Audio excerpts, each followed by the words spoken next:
Bonjour à tous. Merci à Emmanuel pour son introduction et surtout pour son invitation. J'ai toujours plaisir à le rencontrer et à discuter avec lui de ces questions qui, en effet, sont assez peu présentes dans les laboratoires. Alors, comme il fait un temps automnal, j'ai attrapé une angine et je ne suis pas sûr que ma voix va tenir les 3 heures. C'est pourquoi je vous invite à m'interrompre autant que vous le voulez et à poser les questions les plus longues et les plus argumentées possibles. Si possible en fournissant la réponse. Il y a une erreur de transcription du titre dans le programme. C'est pas le négatif est-il le fondement du meilleur, c'est le négatif est-il le ferment du meilleur, ce qui n'est pas tout à fait la même chose. Et j'expliquerai pourquoi tout à l'heure. Alors, je vais diviser mon intervention en 2 parties.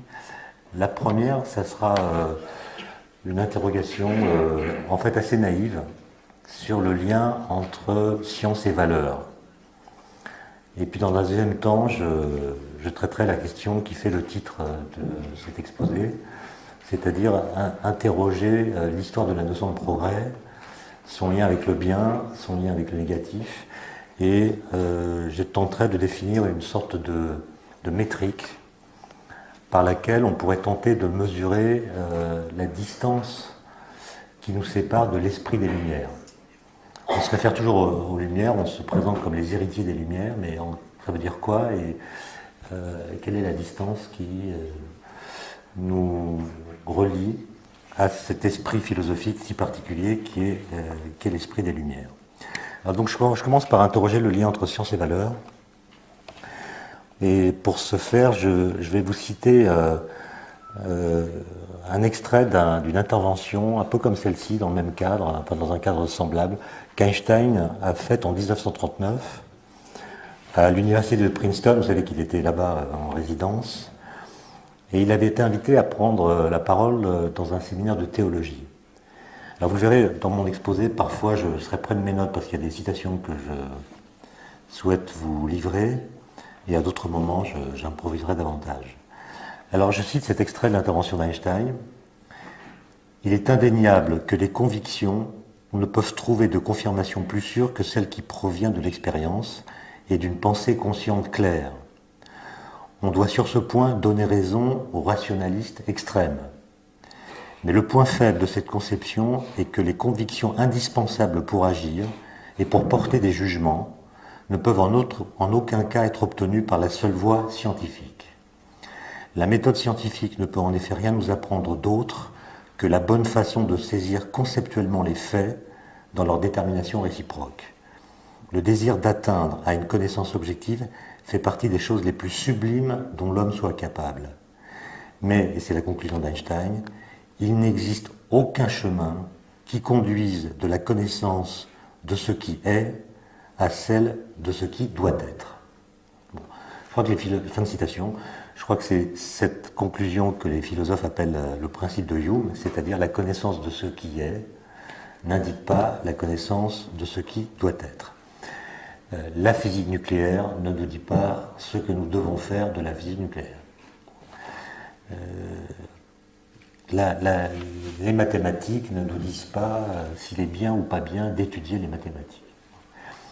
Et donc, ce constat que je vais discuter invite à penser qu'il y a une séparation nette et même une quasi-étanchéité entre la science et les valeurs. Et ce que veut dire Einstein, en fait, c'est que les sciences ne traitent vraiment bien que des questions scientifiques. Et les questions scientifiques représentent une toute petite partie des questions que nous nous posons. Du coup, l'universel que les sciences mettent au jour, l'universel qui est lui-même discuté, j'y reviendrai, l'universel que les sciences mettent au jour est par essence incomplet. C'est-à-dire que cet universel n'aide guère à trancher les questions qui restent en dehors de leur champ, du champ des sciences. Par exemple, la science, en tout cas au premier ordre, ne permet pas de mieux penser l'amour, la liberté, la justice. Elle ne permet pas de mieux penser les valeurs en général, le sens qu'il convient d'accorder à nos vies, à celles des autres, L'universel que produisent les sciences ne définit pas davantage la vie telle que nous devrions la vivre, ni ne renseigne sur le sens d'une existence humaine, ni ne prescrit ce que nous devons faire de ce que nous savons grâce à elle. De telles questions, les questions liées aux valeurs, sont certainement éclairées par la science. Elles sont même modifiées par elle. Je veux dire par là qu'un homme qui sait que l'humanité n'est apparue dans l'histoire de l'univers qu'il y a 2 millions d'années, alors que l'univers, lui, a au moins 13,8 milliards d'années, c'est-à-dire que la durée où l'homme a été présent représente 1/6900e seulement de la durée totale de l'univers, c'est que l'univers a passé le plus clair de son temps sans nous. Cet homme-là, qui a cette information qui vient de la science, ne pense pas à son rapport à l'univers de la même façon qu'un autre homme qui pense que l'humanité est apparue en même temps que l'univers il y a 6000 ans et que l'homme est apparu tel qu'il est aujourd'hui. Autrement dit, il y a quand même des résultats scientifiques, des connaissances qui nous déplacent symboliquement et peut-être même ontologiquement, ce qui change évidemment notre façon de penser certaines questions liées aux valeurs. Merci beaucoup. C'est donc, c'est pas une objection, mais c'est juste une nuance que j'apporte à ce principe de Hume que rappelle Einstein. La connaissance n'est pas toujours aussi neutre qu'on le pense à propos de la question des valeurs. Il y a un autre argument, c'est que ce n'est que dans la seconde moitié du XXe siècle qu'on a vraiment pris conscience qu'il existe une ligne de partage entre science et valeurs, ce qui a d'ailleurs modifié notre rapport à la science. On s'est en quelque sorte dégrisé. On ne croit plus que la science pourrait investir et coloniser toutes les sortes de questionnements. Alors, certains de nos contemporains considèrent que ce dégrisement, plutôt chez certains de nos contemporains, ce dégrisement a pris la forme d'un sentiment de déception, qui était peut-être dû à un malentendu ou à un fol espoir. On avait abusivement chargé la science de tâches morales ou politiques qu'elle est en réalité impuissante à remplir. Dès lors, disent ces personnes, si la science se montre incapable de nous fournir les références dont nous avons besoin, si elle éclaire le vrai mais sans pouvoir lui conférer un sens, il n'y a rien d'étonnant à ce que nous relativisions ces conquêtes et déplacions ailleurs le champ de nos espérances. Ce que je viens de vous lire là, c'est un extrait d'un courrier de lecteur qui avait été envoyé au journal Le Monde, au moment de la révolte des chercheurs il y a quelques années, qui réclamaient plus de moyens, qui réclamaient qu'on les écoute davantage, etc. Et une lectrice avait écrit cette lettre en disant, ben voilà, si votre science est incapable de nous fournir les références dont nous avons besoin, ne vous étonnez pas que nous relativisions ces conquêtes et déplacions ailleurs le camp de nos espérances. Alors évidemment, il faut entendre cet argument, mais je crois aussi qu'il faut s'en méfier, parce que c'est un argument qui peut servir à cautionner l'actuelle marginalisation des savoirs scientifiques. On se dit finalement, la science ne répond qu'aux questions scientifiques, les questions scientifiques ne m'intéressent pas, donc j'ai le droit d'ignorer la science. Et ça justifie ou encourage une forme de paresse intellectuelle qui me semble avoir des effets ravageurs. De plus, l'idée selon laquelle la science n'aurait pas de conséquences sur le plan moral n'est vraie que d'un point de vue strictement logique. Et d'ailleurs, c'est le point de vue logique que reprend Einstein dans la citation que j'ai lue tout à l'heure. On ne peut pas déduire une affirmation de type moral à partir d'assertions factuelles. Mais d'un point de vue social, et même d'un point de vue politique ou psychologique, c'est plutôt le contraire qui s'est produit dans l'histoire des idées. Par exemple, au cours des XVIIe et XVIIIe siècles, en Europe, puis un peu partout dans le monde, la science a joué un rôle d'acide dissolvant, qui a dissous progressivement certaines croyances enseignées par les autorités supposées naturelles, qu'il s'agisse du clergé, de la monarchie ou de l'aristocratie. C'est-à-dire que des arguments scientifiques ont défait certains de ces pouvoirs. Et en tout cas, ont ruiné leur légitimité.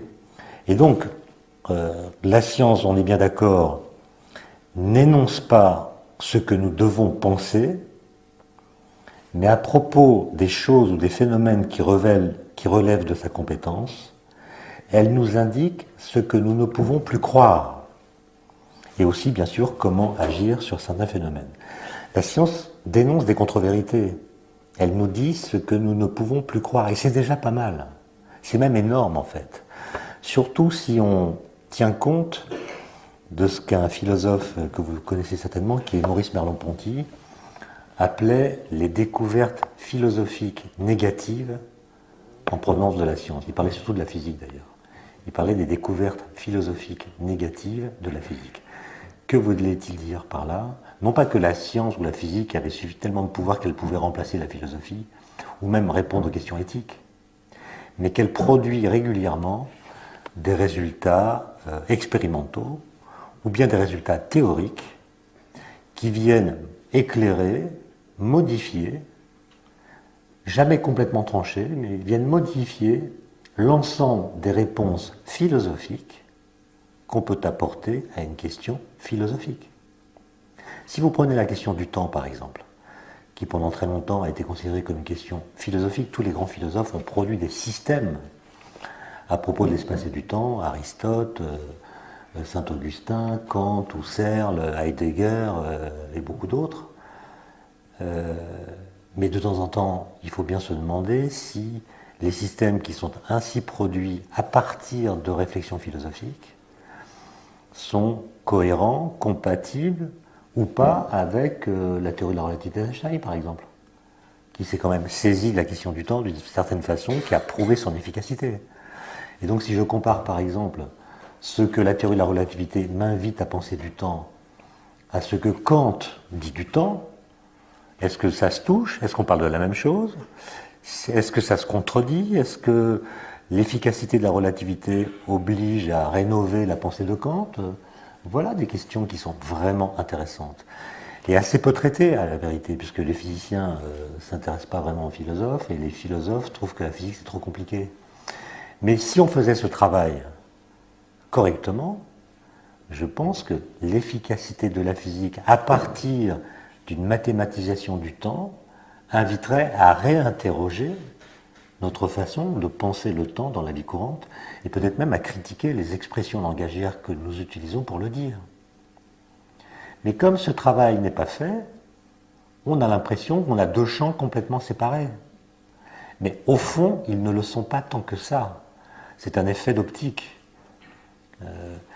D'ailleurs, j'étais personnellement assez choqué que cette année, le programme de l'agrégation de philosophie pour le concours interne, c'est le temps. Le temps, voilà. Et quand on lit la bibliographie qui est réclamée pour les candidats, qui va servir de référence pour l'examen des copies, il y a tous les auteurs que j'ai cités, et il n'y a pas un seul physicien. Il n'y a même pas Einstein. C'est quand même incroyable. Il n'y a même pas de livre de cosmologie. Et donc, alors l'argument qu'on m'a renvoyé, c'est si on met de la science dans les copies de philosophie, les personnes qui vont corriger les copies étant incompétentes ne pourront pas corriger les copies. Et donc on entretient, si vous voulez, cette séparation. On a bien conscience qu'elle est illégitime, mais on l'entretient pour des raisons pratiques. Alors pour le coup, je ne trouve pas que ce soit très éthique. Bon. Alors, un petit mot quand même sur les rapports entre sciences et société de ce point de vue-là, sur lesquels je reviendrai. Vous avez tous noté que pendant très longtemps, le prestige de la science a tenu au fait qu'on lui conférait le pouvoir symbolique de proposer un point de vue surplombant sur le monde. Elle était assise sur un refuge neutre, haut placé, elle était assez sûre d'elle-même, elle semblait se déployer à la fois au cœur du réel, tout près de la vérité et hors de l'humain, et aujourd'hui cette image est dépassée. Nous avons pris conscience que la science n'est pas un nuage qui léviterait calmement au-dessus de nos têtes, elle pleut littéralement sur nous, elle a mille et une retombées pratiques, qui vont de l'informatique à la bombe atomique, etc. Vous connaissez tout ça. Vous voyez bien que dans les discours, aussi bien ceux tenus dans les médias, ou ceux tenus par les citoyens, ou ceux tenus par les scientifiques, ici, ce que la science permet de faire rassure, et là, ce qu'elle annonce angoisse. Tout se passe comme si ces discours, ces réalisations et ces avancées devaient constamment être interrogées et mises en ballottage. Alors, on peut comprendre ce phénomène qui est assez nouveau, même s'il y a toujours eu des critiques de la science, j'y reviendrai tout à l'heure, mais on voit bien que la puissance de dévoilement de la science, l'impact des technosciences sur les modes de vie, par exemple, provoque des réactions de résistance qui peuvent être d'ordre culturel, qui peuvent être d'ordre social, politique, philosophique. Par exemple, ces réactions de résistance peuvent être le désir de réaffirmer son autonomie face à un processus qui semble nous échapper, ou bien l'envie de défendre des idéaux alternatifs contre la menace d'un modèle unique de compréhension ou de développement. On revendique sa façon personnelle de comprendre le monde, quoi qu'en dise la science. Ou bien encore, ça peut manifester la volonté de rendre sa pertinence au débat démocratique, quand la complexité des problèmes tend à le confisquer au profit des seuls experts. Et vous voyez que cette évolution, que moi je ne suis pas sociologue, donc je n'ai pas de données, je ne regarde pas les résultats de sondage. Je vois simplement comment évoluent mes étudiants. J'enseigne à Centrale depuis, je ne sais pas, 25 ou 30 ans, hélas. Moi je dis hélas parce que ça dit d'autres choses.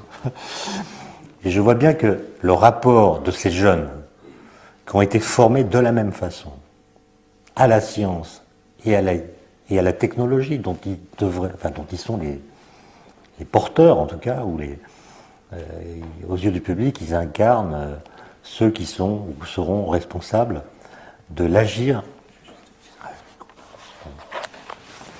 Ils sont responsables de l'agir technologique.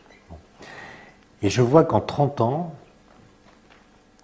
la signification du dicton populaire selon lequel on n'arrête pas le progrès s'est renversée. Dans ma génération, à l'époque, on n'arrête pas le progrès était une phrase qui était entendue comme une salutation enthousiaste, en tout cas bienveillante, à l'égard du futur, à l'égard de ce qui allait advenir.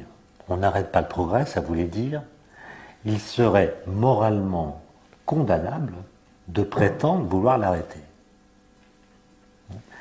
Ça ne se fait pas de vouloir l'arrêter. C'est pas bien de vouloir l'arrêter parce qu'il est bon. Aujourd'hui, on n'arrête pas le progrès, ça veut dire il est impossible, physiquement, politiquement, de l'arrêter parce qu'il s'est autonomisé par rapport à nos désirs. Il s'est émancipé de notre volonté, il a une logique propre que personne n'a le pouvoir de défaire. Par exemple, l'innovation technologique, celle des téléphones, qui est la plus spectaculaire, est une innovation qui n'a en fait été vraiment désirée par personne et qui est portée par les logiques internes du marché. Évidemment, le consommateur a un rôle, mais c'est un rôle assez faible puisque c'est par l'étude des consommateurs que les innovations sont dirigées dans telle ou telle direction. Et donc, ça veut dire que quelque chose s'est passé. Et ça m'invite à réinterroger, à partir de cet exemple, l'ambivalence des rapports que nous entretenons aujourd'hui avec la science. Et je pense que le mot qui résume le mieux cette situation, c'est un mot qui a été prononcé par Emmanuel à propos d'autre chose, c'est le mot ambivalence. Notre rapport à la science est devenu ambivalent. C'est pas tellement qu'il y a d'un côté les gens qui sont pour et de l'autre côté les gens qui sont contre, c'est pas une guerre civile. C'est chacun d'entre nous qui est partagé en lui-même par cette ambivalence. Alors comment la voir ? Alors, je développerai plus tard, mais là je vous donne une sorte de caricature de la situation. Et je dirais que cette ambivalence se voit de la façon suivante. D'un côté, la science en tant que démarche de connaissance d'un style très particulier, qui produit des résultats qu'aucune autre démarche de connaissance ne peut produire. Par exemple, avant que les cosmologistes et les astrophysiciens aient éclairci la question, nous ne savions pas que l'univers avait au moins 13,8 milliards d'années. Avant que les physiciens des particules mettent la main dessus, et après d'ailleurs avoir prédit son existence, nous ne savions pas que le boson de Higgs existe. Donc elle a une démarche qui produit des résultats inédits, d'un type très particulier, et personne ne défend raisonnablement l'idée que d'autres démarches auraient pu aboutir au même résultat. Il n'y a aucune autre démarche que la démarche qu'ont suivi les physiciens qui aurait pu aboutir au boson de Higgs. Et cette science, disons idéalisée, continue, me semble-t-il, d'être le socle officiel de la société, en remplacement de l'ancien socle qui était la religion. Alors évidemment, je ne suis pas en train de vous dire que nous sommes gouvernés par la science. D'ailleurs, si c'était le cas, ça se verrait. Mais nous sommes gouvernés au nom de quelque chose qui a à voir avec l'objectivité dont se réclame la science. Quand il y a un grand sujet, notamment économique, on rassemble autour d'une table des experts à la télévision ou ailleurs, et ces experts nous disent ce qu'il faut penser ou discutent de ce qu'il faut penser de la situation. Il y a un rôle premier qui est donné à l'expertise. Évidemment, il y a des contresens, parce que dans beaucoup d'autres endroits, c'est aux citoyens qu'on demande de s'exprimer, mais quand il y a une question vraiment technique, on fait appel aux experts. Et la meilleure façon de voir cela, de voir que la science idéalisée a remplacé la religion, c'est de regarder ce qui est écrit sur nos paquets de cigarettes. Il est écrit sur les paquets de cigarettes « Fumer tue ». Bon.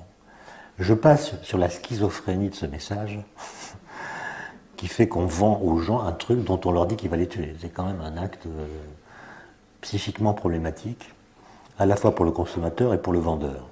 Je passe là-dessus et je note simplement que si informer des ravages sur la santé publique du tabac, on avait informé un ministre de la Santé au XVIIe siècle de ces ravages, et s'il avait décidé de prendre des mesures pour limiter les dégâts du tabagisme, ce ministre n'aurait pas demandé qu'on écrive « fumez-tu » sur les paquets de cigarettes, qui d'ailleurs n'existaient pas. Il aurait proposé qu'on écrive « fumer est un péché mortel », ce qui n'est pas la même chose que « fumez-tu », ou bien « fumer compromet le salut de votre âme », ou bien « fumer déplaît à Dieu », par exemple. Autrement dit, le fait que nous écrivions aujourd'hui « fumes-tu » montre qu'un discours scientifique qui porte sur la santé du corps a remplacé un discours théologique qui portait sur le salut de l'âme. Et c'est ça que je veux dire quand je dis que la science est le socle officiel de la société. Et d'ailleurs, pour illustrer ce fait, il n'y a qu'à voir comment nous jugeons d'autres pays qui sont en retard, entre guillemets, technologiquement par rapport à nous, ou scientifiquement. Nous estimons que ces pays sont en retard par rapport à je ne sais quel sens de l'histoire. Ils sont en retard par rapport à nous, et s'ils prennent le bon rythme et vont dans la bonne direction, il va de soi qu'ils nous rattraperont. C'est ça un peu l'idée, comme si l'accomplissement dans le domaine de la technologie, et puis le moindre poids qu'on va donner aux prêtres et aux idéologues, était l'indice qu'on est en marche vers le progrès. Donc ça, c'est le premier côté de l'affaire. Mais puisque je parle d'ambivalence, c'est qu'il y a un deuxième côté, un second côté, qui contredit le premier. Et ce second côté, c'est que la science, cette fois dans sa réalité pratique, je ne parle plus de la science idéalisée, la science dans sa réalité pratique est contestée comme jamais, elle est marginalisée, et on lui fait toutes sortes de critiques, politiques, écologiques, économiques, environnementales, etc., qui viennent la fragilisé. Il y a même des critiques éthiques, je pense qu'on en reparlera. Alors je vous donne 4 illustrations de ce fait. Premier fait, dans tous les pays développés, c'est une enquête de l'OCDE qui l'a montré, il y a ce qu'on appelle une désaffection des étudiants pour les études scientifiques. J'aime pas le mot désaffection parce que il y a le mot affect dedans, je ne suis pas sûr que ce soit une histoire d'affect, je ne suis pas sûr que les étudiants aiment moins la science aujourd'hui qu'autrefois, mais en tout cas, ils suivent moins qu'avant, en proportion relative, les études scientifiques et d'une façon générale les études académiques. Alors on peut s'interroger sur les raisons de cette évolution. Ce qui est intéressant dans le rapport de l'OCDE, qui est le résultat d'une enquête de 10 ans, donc une enquête très poussée dans 32 pays différents, c'est que la baisse du nombre d'inscrits dans ces filières est la même dans tous les pays. C'est-à-dire la pente de cette courbe est la même partout, c'est-à-dire que ce n'est pas un effet lié au statut du chercheur dans tel ou tel contexte, au salaire qu'on leur livre, etc. C'est un phénomène général qui ressemble presque à un phénomène de civilisation. Comme si l'Occident était fatigué de faire de la science. Je lisais dans le TGV l'autre jour, passez-moi l'anecdote, mais je trouve qu'elle est éclairante, une revue qui s'appelle TGV Magazine, dont le rythme de publication est insuffisant pour les gens qui, comme moi, prennent beaucoup le TGV, puisque du coup, on lit plusieurs fois les mêmes articles. Et il y avait une interview de Jean Rochefort, le comédien, auquel on demandait ce qu'il pensait du fait qu'aujourd'hui les jeunes s'inscrivent, tentent de s'inscrire, puisque justement il y a saturation, massivement dans les cours de théâtre, de chant, de comédie, etc. On refuse du monde. Et on lui demande ce qu'il en pense. Et il fait une réponse très brève qui est la suivante. Je la cite de mémoire. Il dit voilà, aujourd'hui, si dans une famille bourgeoise, un garçon vient trouver son père pour lui dire « Papa, je voudrais faire centrale », son père tape du poing sur la table et lui dit « Non, mon fils, tu feras le cours Florent ». Voilà. Voilà. Donc là, il y a un retournement, si vous voulez. Il semble plus prestigieux, c'est en tout cas le sens de l'anecdote, de devenir comédien que de devenir physicien dans l'esprit des jeunes aujourd'hui. Bon. Je ne sais pas ce que ça vaut, c'est juste un indice que je pense il y a 30 ans, cette anecdote n'aurait pas pu être dite. Un autre phénomène qui argumente dans le sens de cette critique ou marginalisation de la science dont je parlais, c'est que la science est aujourd'hui la victime, je prends ce mot, d'une méconnaissance effective. C'est-à-dire, nous ne savons pas ce que dit la science. La proportion de gens en 2013 qui connaissent les principes de la relativité décroît. D'autre part, la relativité, lorsqu'elle est dite, est transformée en une vulgate qui dit le contraire de ce qu'elle dit. Par exemple, je ne veux pas trop partir dans cette direction parce que ce n'est pas le sujet. C'est juste pour vous montrer que l'éthique se joue là aussi. Tous mes collègues physiciens ou ingénieurs pensent que les questions éthiques se posent au moment où nous discutons des applications de la science. Faut-il faire des centrales nucléaires? Faut-il faire des bombes atomiques? Faut-il s'engager dans les nanosciences? Faut-il mettre des objets inertes dans le corps humain, dans le cerveau? Quels sont les organes auxquels on a le droit de toucher? Quels sont ceux auxquels on ne peut pas toucher? Je pense que vous avez discuté de tout ça. Donc c'est toujours dans les potentialités techniques que nous donne la science que viendrait s'insérer le questionnement éthique. Je proteste vivement contre ça. Je pense que l'éthique commence dans notre façon de dire ce que nous savons. Et si nous disons mal ce que nous savons sera mal pensé. Et si ce que nous savons est mal pensé, cela crée des malentendus qui posent des questions éthiques. Autrement dit, l'éthique, elle commence, à mon avis, dans les discours. Si un scientifique, plutôt que d'expliquer ce qu'il va faire, concrètement, commence par faire des promesses, par dire qu'avec le LHC, le collision de protons du CERN, on va comprendre l'origine de l'univers. Comprendre l'origine de l'univers, c'est quand même un vaste programme, dont rien ne garantit qu'il sera possible de l'accomplir. Voilà, on dit on va comprendre l'origine de l'univers. Il est quand même dans une forme d'imposture. Quand les gens qui promeuvent les nanosciences, certains d'entre eux, pas tous heureusement, disent avec ça on va résoudre le problème de la faim dans le monde, on va garantir la paix perpétuelle, on va estomper la barrière entre les langues, on va résoudre tous les problèmes liés à la matérialité du corps, on va comprendre la conscience, et on va produire une révolution dans notre civilisation, il faut assumer. Bon.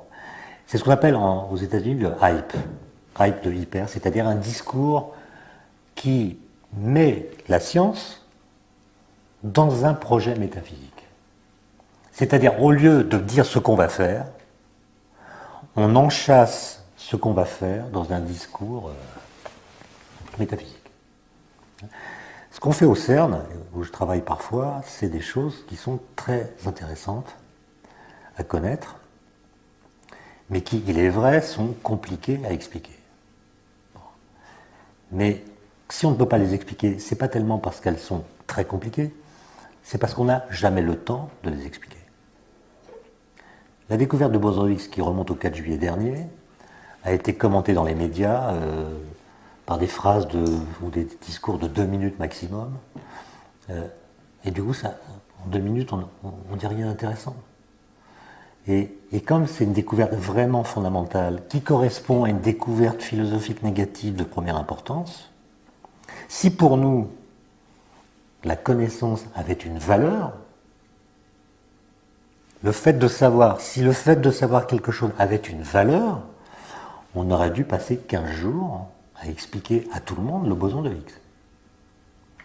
Mais comme vous l'avez noté sans doute aussi bien que moi, dès le 5 juillet, le lendemain de l'annonce, l'affaire Strauss-Kahn a repris tous ses droits. Donc, et récemment, on a eu les résultats du satellite Planck qui sont absolument incroyables, et on n'a pas pu en dire un mot parce qu'il y a eu l'affaire Cahuzac. Donc il faudrait qu'un jour les politiques cessent de faire des affaires pour qu'on puisse faire quelque chose d'éthique qui est d'expliquer ce que nous savons d'une façon honnête.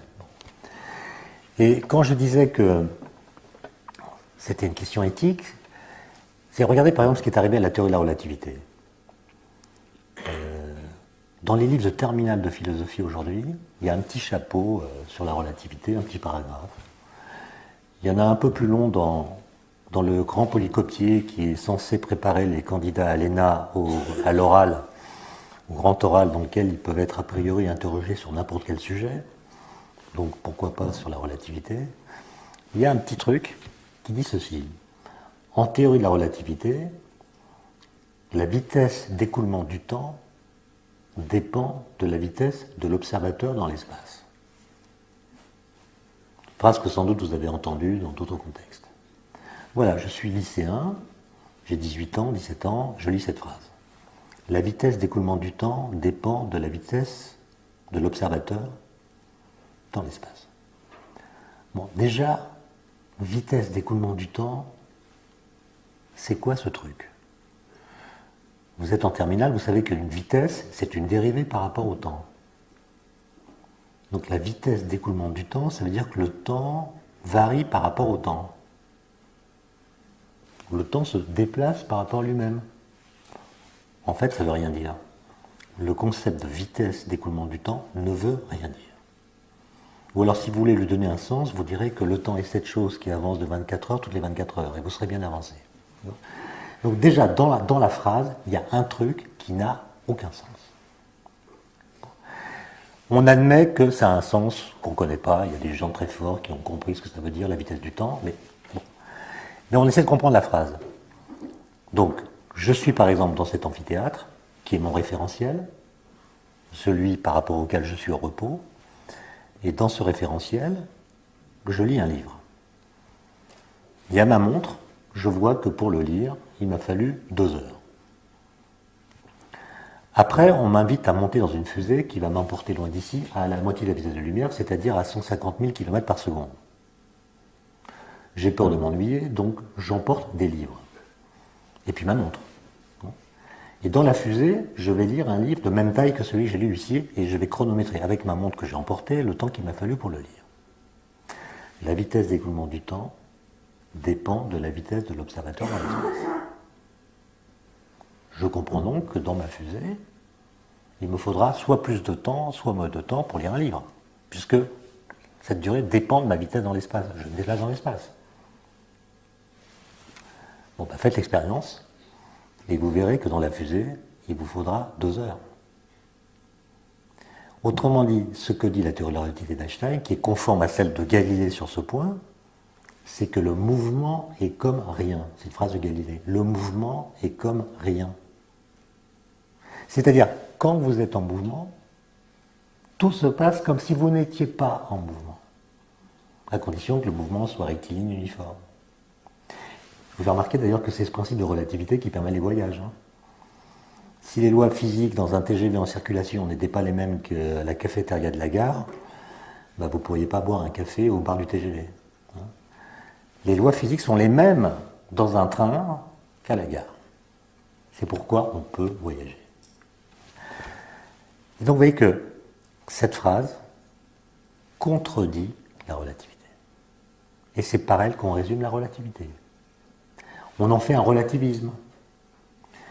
La différence, il y en a quand même une entre la relativité d'Einstein et celle de Galilée, c'est que quand je reviendrai de mon voyage en fusée, qui aura à ma montre duré, je ne sais pas moi, 3 jours, vous, qui êtes restés ici, vous serez tous morts.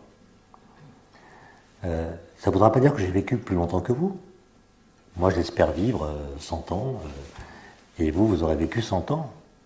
Simplement, mon temps propre, celui qu'indique ma montre, ce sera désynchronisé du vôtre.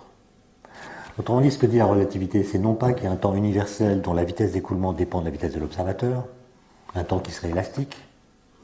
Ce qu'elle dit, c'est que tous les observateurs ont des temps propres. Ce qui est universel, c'est le fait d'avoir un temps propre, et ces temps propres se désynchronisent dès lors qu'un observateur se déplace par rapport à un autre observateur, ce qui n'est pas du tout le même message.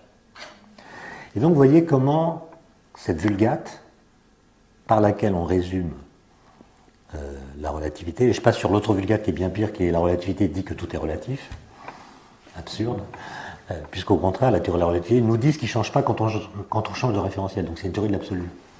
Et d'ailleurs, si tout était relatif, il serait relatif que tout est relatif, donc on ne pourrait pas le dire.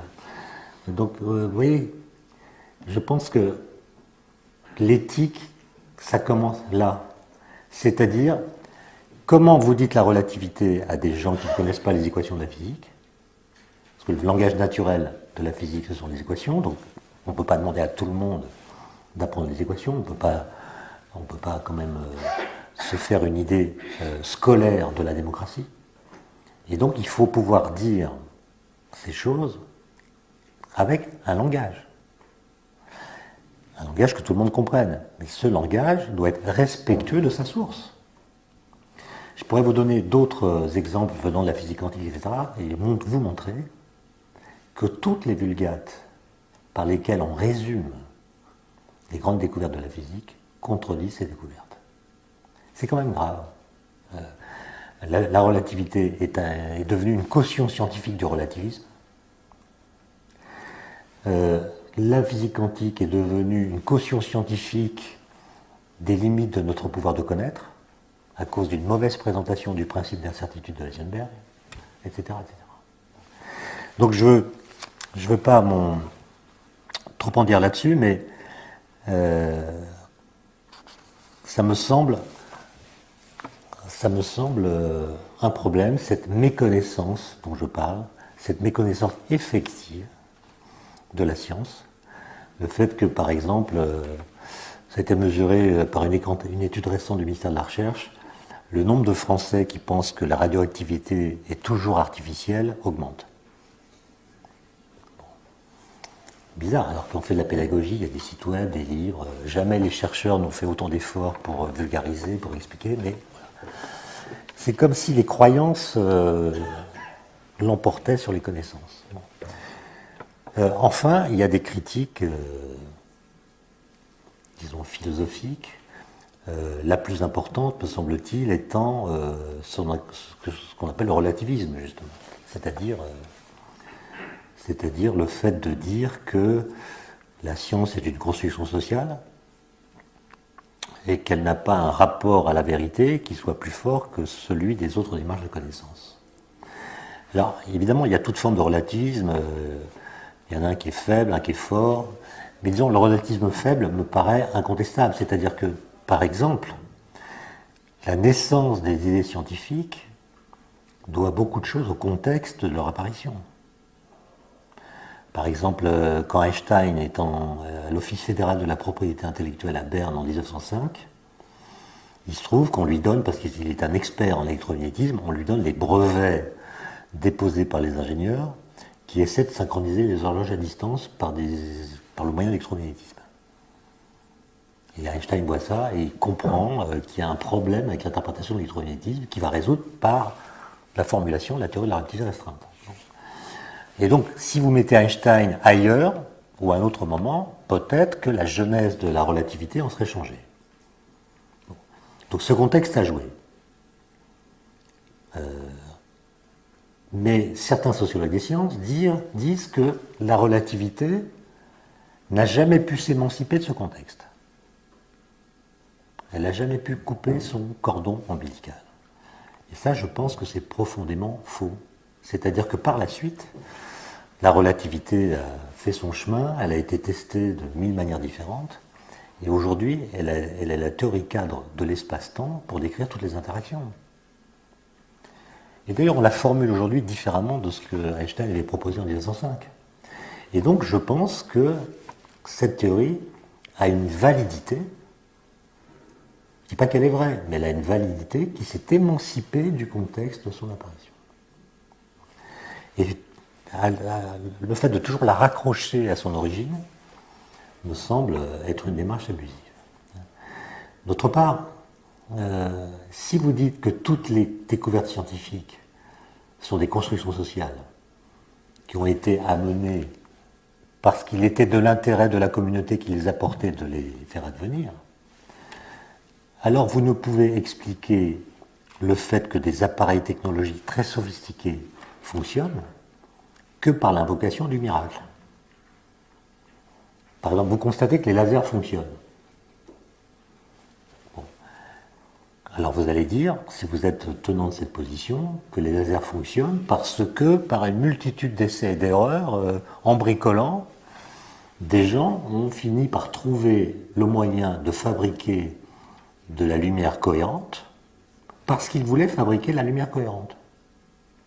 Et puis à la fin, miraculeusement, ça marche. Je pense qu'il est plus économique de considérer que si on a fait des lasers, c'est parce qu'Einstein, Planck et quelques autres ont compris 2-3 bricoles sur les interactions entre la lumière et la matière, et que ces 2-3 bricoles ont permis à des ingénieurs de concevoir des objets capables de produire de la lumière cohérente. Autrement dit, je ne suis pas en train d'affirmer que la physique décrit le réel, mais elle touche quelque chose du réel.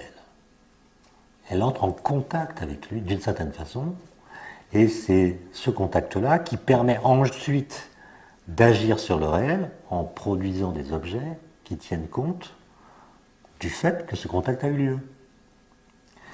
Et donc, ce relativisme, qui a beaucoup de formes, mais la forme la plus radicale, la forme, disons, absolue du relativisme, me paraît très dangereuse parce qu'elle consiste à dire que la sociologie des sciences est mieux placée pour dire la vérité de la science que la science n'est placée pour dire la vérité de la nature. Donc, poussé à la limite, ça donne un raisonnement absurde qui serait la vérité n'existe pas, sauf quand elle sort de la bouche d'un sociologue des sciences qui dit qu'elle n'existe pas. Et je trouve que ce relativisme-là, quand il est trop fort, est une légitimation parfaite de la paresse intellectuelle.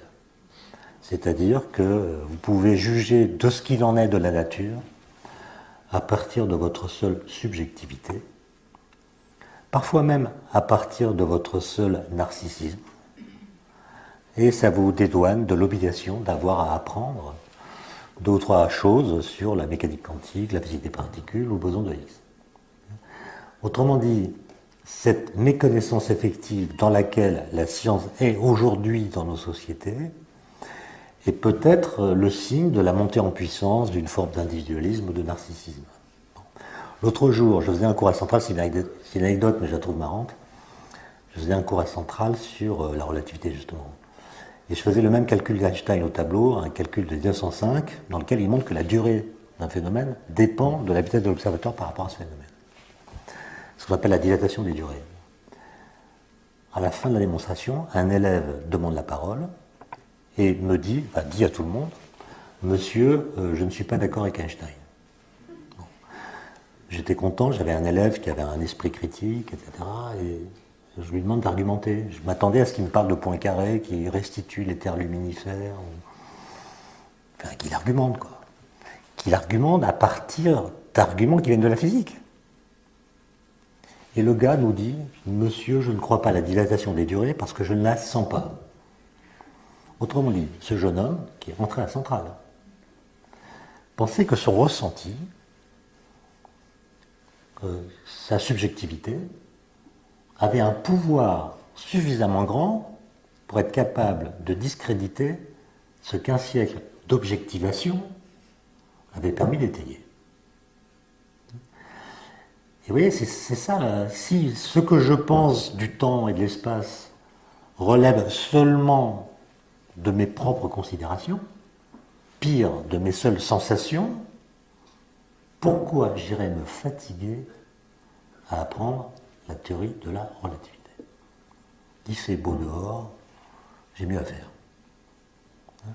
Et vous voyez que ça crée un climat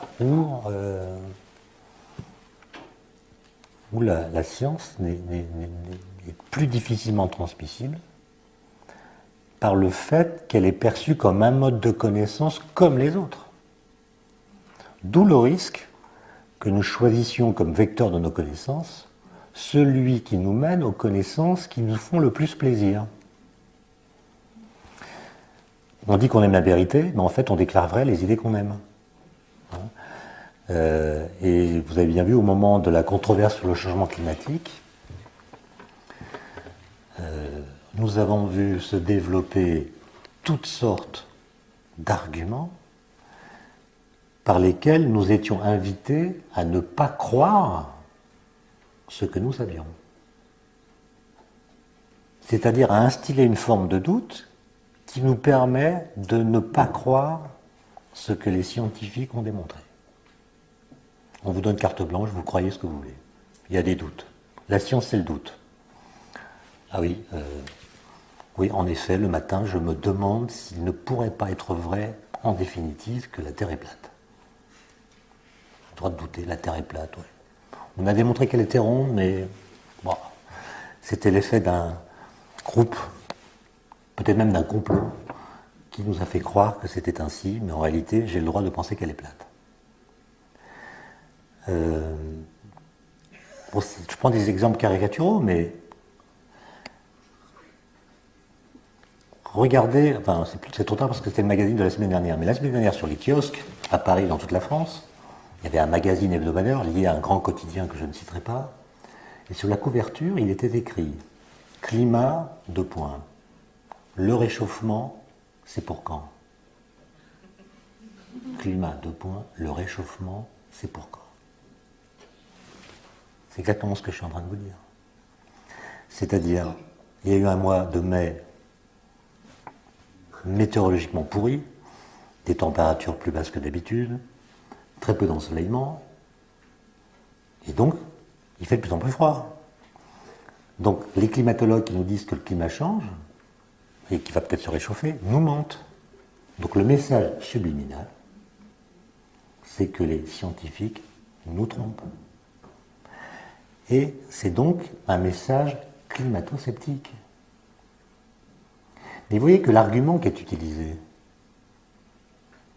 il est populiste. C'est-à-dire qu'on présente là ce que j'appelle moi du populisme scientifique. C'est-à-dire qu'on utilise le bon sens pour critiquer la science. Alors même que, si vous prenez l'exemple de la physique, qui démarre réellement avec Galilée, Galilée comprend que la physique contredit le bon sens. Et qu'elle énonce des lois qui disent le contraire de ce qu'on observe. Par exemple, on voit que les corps lourds tombent plus vite que les corps légers. Et Galilée nous dit non, tous les corps tombent de la même façon. Donc la loi de la chute des corps de Galilée contredit l'observation. Après, il faut interpréter l'observation pour comprendre pourquoi, avec cette loi-là, il y a quand même des corps qui tombent plus vite que d'autres. Mais certains d'entre vous sont sans doute père ou mère de famille. Imaginez que votre enfant rentre du lycée un jour avec, à son devoir de mathématiques, une note de 2 sur 20. Il a 2 sur 20 ce jour-là, alors que d'habitude il a plutôt 14-15. Si vous raisonnez comme vous invite à le faire ce magazine, votre conclusion en apprenant ce résultat sera: le niveau général du lycée de mon fils s'est effondré. Alors que la bonne réaction, c'est: mon fils a pris une tôle en mathématiques. Peut-être que d'autres ont pris une tôle, mais il faudra le vérifier. Vous n'avez pas le droit, à partir d'un événement local, de conclure ou d'inférer une généralité. La météo en France n'indique rien de l'évolution des températures en Laponie, au pôle Nord ou ailleurs. Je vous rappelle qu'au mois de mai 2013, il a fait 24 degrés en Laponie. 24 degrés en Laponie. Bon. Vous voyez, ça c'est du populisme. Et je pense que, et j'insiste lourdement, peut-être que je suis hors sujet, mais je pense que l'éthique, elle est aussi là.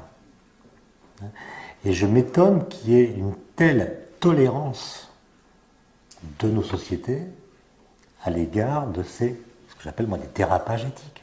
On ne devrait pas avoir le droit d'écrire ces choses. Bon. Je ferme cette parenthèse et j'en viens maintenant à les critiques politiques à l'égard de la science, vous les connaissez. La science serait responsable de toutes sortes de ravages économiques, environnementaux, la pollution, etc.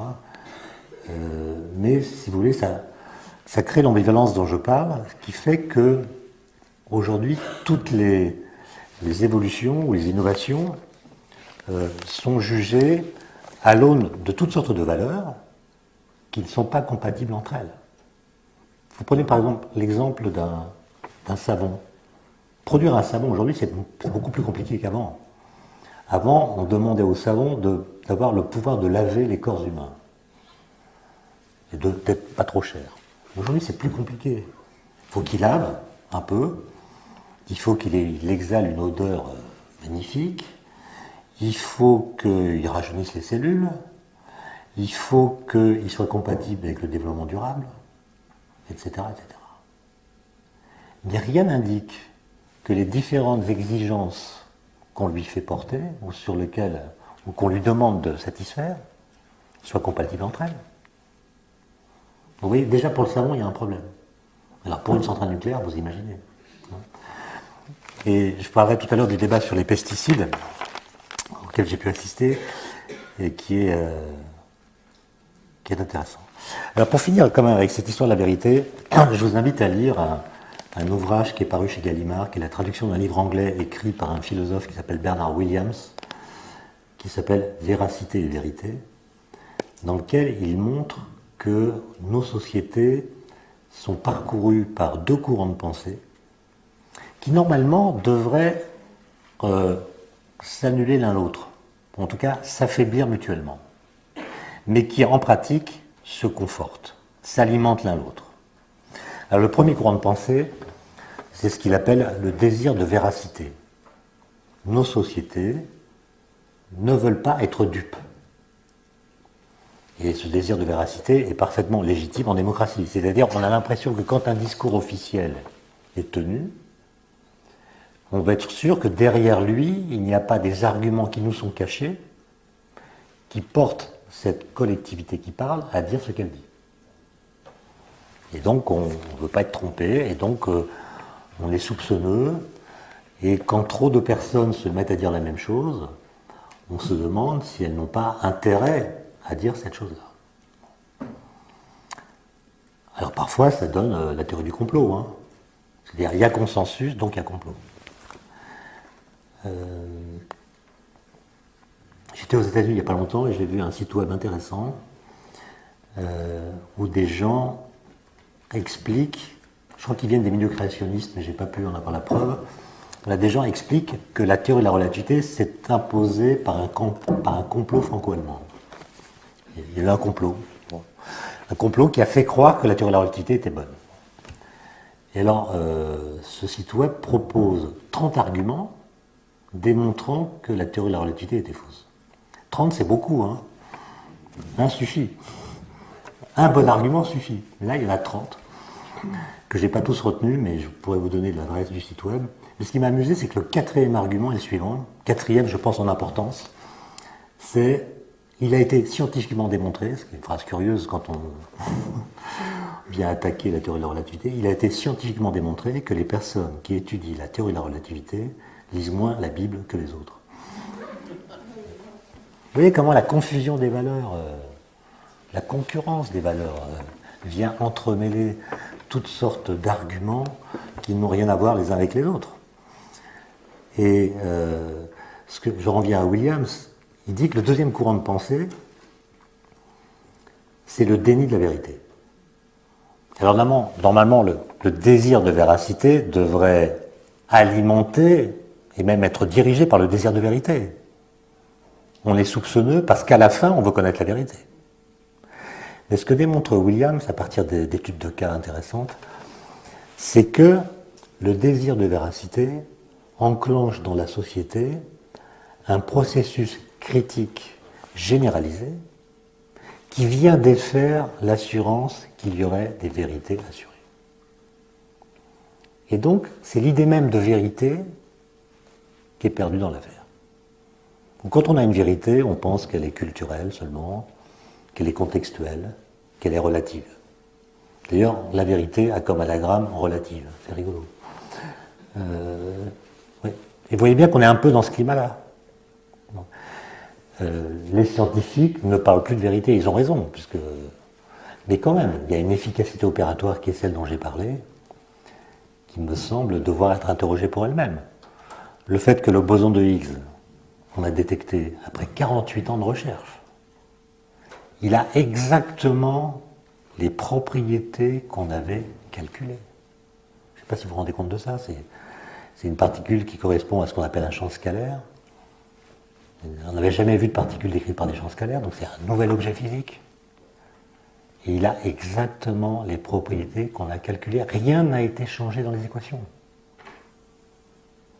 Ça veut dire que dans les équations, il y a un pouvoir explicatif tellement puissant qu'elles peuvent même jouer le rôle de treuil ontologique. Les équations ont permis de prédire l'existence d'un nouvel objet physique. Alors, vous pourriez dire, c'est un coup de bol. Mais si c'est un coup de bol, il va falloir argumenter. Pardon ? Une question ? Bon, je sais pas, je vois rien. Quand j'ai pas mes lunettes, je vois rien. Et quand je vois rien, je suis sourd. Non. Oui, peut-être une petite question sur ce sujet.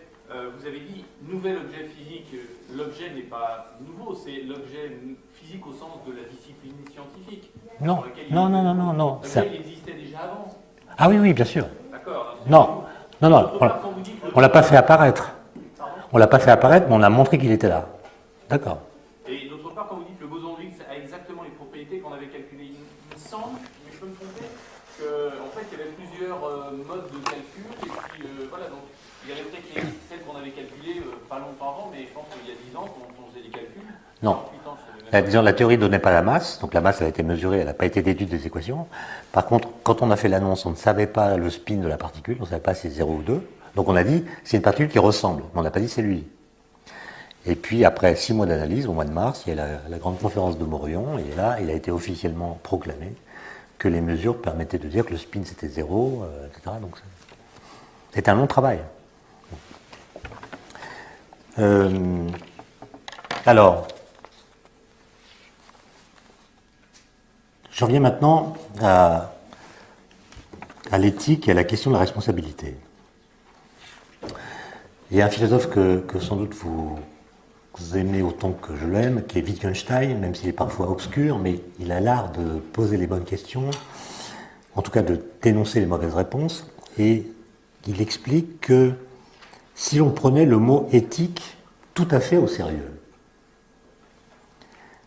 c'est-à-dire si on cherchait à faire ce que l'éthique véritable impose et implique, cela nous conduirait à des bouleversements dans nos jugements et nos comportements qui seraient si radicaux et si révolutionnaires qu'ils bouleverseraient violemment nos modes de vie jusqu'à les rendre méconnaissables. Autrement dit, ce que dit Wittgenstein, c'est que si nous pratiquions l'éthique, ce serait un bouleversement radical de toutes nos actions. Et quand on parle d'éthique, c'est jamais de cela que nous parlons. Autrement dit, notre rhétorique éthique, celle qui excite ce que Didier Sicard appelait notre gourmandise éthique, n'est jamais qu'une éthique de deuxième ordre, qui est bien moins exigeante que ne serait une éthique du premier ordre. Par exemple, je crois savoir que parmi vous, il y a beaucoup de personnes qui travaillent dans le domaine médical. Vous êtes bien d'accord que les cellules souches, ça pose des tas de questions éthiques compliquées. Mais ce qu'implique l'éthique de façon la plus déterminante et la plus obligeante, c'est l'accès aux soins. L'accès aux soins, c'est la première règle éthique qu'on doit s'imposer dans le domaine médical. Bon, bizarrement, on en parle moins que des cellules souches. Donc c'est ça un peu que veut dire Wittgenstein.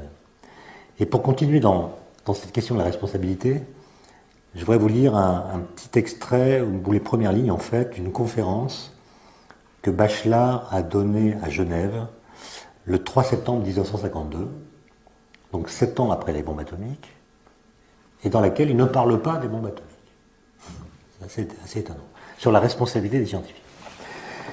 Et ce qui sera intéressant, c'est qu'ensemble, après, si vous en êtes d'accord, on discute de la bonne réponse à apporter à la question qu'il pose. Je cite Bachelard. La vocation scientifique, alors le titre de la conférence c'est La vocation scientifique et l'âme humaine. Il écrit: Depuis le début de notre siècle, il est fort commun de rencontrer des philosophes qui semblent avoir pris pour tâche de donner mauvaise conscience à la science. D'une manière inlassable, on répète l'anecdote du sorcier qui met en branle des forces cachées, sans plus jamais avoir le pouvoir de les remettre au repos quand les forces déchaînées deviennent pernicieuses. L'apprenti sorcier. Mais est-ce vraiment la science qui est responsable de l'accentuation du drame humain? C'est la question qu'il pose. Est-ce la science qui est responsable de l'accentuation du drame humain? Jadis, les progrès de la science étaient toujours des arguments pour la confiance en l'humanité de l'homme. À partir de quel niveau de puissance devrait-on changer de philosophie? Y aurait-il un point de l'histoire où commence une perversion des valeurs humaines? Alors voilà la réponse que donne Bachelard à ces questions. Tant qu'on n'aura pas reconnu au fond de l'âme humaine une volonté de connaissance, un devoir de connaissance, on sera toujours enclin à absorber cette volonté de connaissance dans une nietzschéenne volonté de puissance. Et on dira, les gens veulent connaître parce qu'ils veulent du pouvoir. La connaissance est le vecteur du pouvoir. On chargera alors la science de toutes les fautes qui ont leurs racines, non pas dans la volonté de savoir, qui est une volonté, et non pas dans la volonté de savoir, excusez-moi, mais dans la volonté de mal, volonté toujours prête à saisir toutes les armes.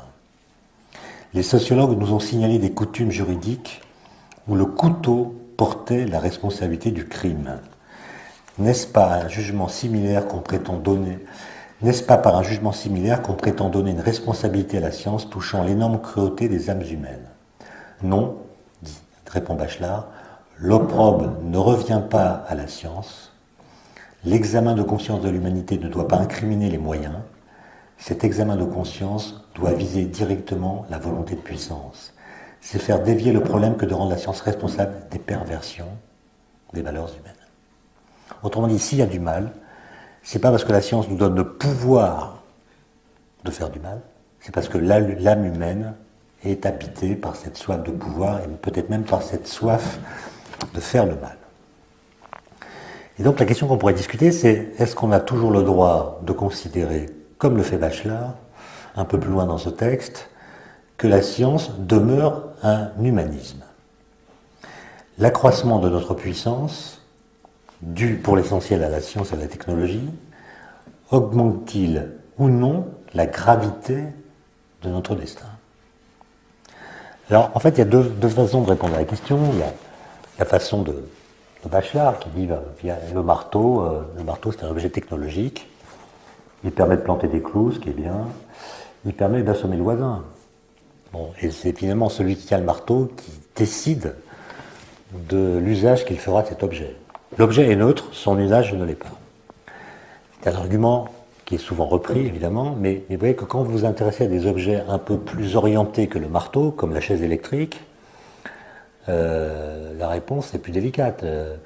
Avec une chaise électrique, vous pouvez faire cuire des œufs à la coque. Mais en fait, c'est pas trop à ça que ça sert.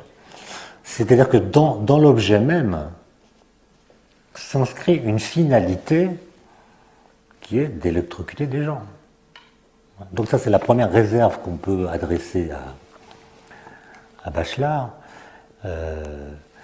Il est vrai aussi que ce n'est pas la physique nucléaire qui commande de faire des bombes atomiques. Il dit simplement comment on peut faire pour le faire. Mais il est vrai que dès lors qu'on a le moyen de le faire, la tentation de le faire dans certaines circonstances devient irrépressible. C'est la thèse que défend Jean-Pierre Dupuy lorsqu'il dit que finalement la technologie qui nous conduit à faire tout ce que nous pouvons faire de certaine façon, c'est l'accomplissement de ce qu'il appelle la métaphysique occidentale. C'est-à-dire qu'il y a une sorte de mouvement qui nous porte à faire tout ce que nous avons les pouvoirs de faire. Et c'est sans doute la prise de conscience de ce mouvement qui fait qu'aujourd'hui sont réclamées toutes sortes de moratoires à propos des sciences et des technologies. Alors, je sais pas, là j'ai fini un peu, j'ai à peu près fini la partie sur sciences et valeurs. Donc, si vous voulez qu'on discute maintenant, ou si vous voulez poser des questions ou faire des remarques, je pense que c'est le moment. On fera une pause ensuite. Et s'il n'y a pas de questions, oui. Oui, c'est un peu plus qu'une question. C'est dans ma tête, je trouve que vous avez un peu caricaturé les sociologues des sciences pour lesquels ce serait un relativisme absolu, mais ils existent aussi ces idiots-là. Enfin, il y en a dans la salle. Et Bachelard, je trouve, caricature un petit peu la thèse. L'idée que le couteau porterait la responsabilité du crime, c'est ce que je crois avoir mesuré. Non, il ne le dit pas, il dit que les anthropologues ou les sociologues nous rapportent des coutumes où. C'est-à-dire qu'ils ont observé des peuplades où c'est comme ça que ça se passe. C'est ça qu'il dit, c'est pas sa thèse. Oui, mais... C'est au contraire la thèse qu'il dénonce. Oui, ça j'ai bien compris que c'était la thèse qu'il dénonçait, mais le fait que le couteau porte une responsabilité, on est d'accord que c'est idiot. En revanche, je pense que je ne me comporterai pas de la même façon si j'ai un couteau dans la poche ou si je n'en ai pas, avant même de l'utiliser. Et donc dire que l'objet est neutre, même pour un couteau, puisque là ce que j'aime avec cet exemple, quand je l'ai développé dans un article, c'est même cet objet qui peut sembler neutre, déjà modifie ma relation à l'autre, parce que si jamais je me fais bousculer, bon, je me sentirais plus sûr de moi, et c'est pas pour les vendre. À la limite, si c'est pas évident, on va remplacer ça par l'arme à fou, et ce que ça donne aux États-Unis. Donc, dire que le couteau porte la responsabilité du crime, que ce soit idiot, je suis d'accord avec vous. Pour autant, la responsabilité, même le terme serait un peu compliqué, c'est compliqué, ça se dilue, l'existence de l'objet et de sa généralisation, de sa présence dans la poche de quelqu'un, ça modifie les relations entre les gens. Et donc, sans défendre que le couteau soit responsable, je dirais quand même qu'il est peut-être sage qu'en France, on interdise le port d'un couteau. Bien sûr, mais le couteau, pardon, ça c'est l'angine et la fièvre, mais le couteau, il porte en lui-même toutes les potentialités de ses usages. Il a une espèce de polyvalence intrinsèque. Et l'argument que vous développez, c'est exactement l'argument de la dissuasion nucléaire. C'est-à-dire, dès lors que j'ai une bombe atomique, je ne me considère plus, et je ne suis surtout plus considéré par les autres, comme si je n'en avais pas. C'est l'argument.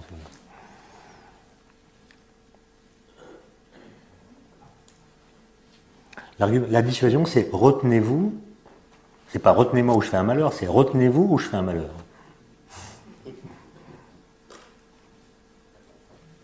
Je vais faire juste une remarque. Je suis biologiste et donc j'ai fait de la recherche aussi fondamentale maintenant.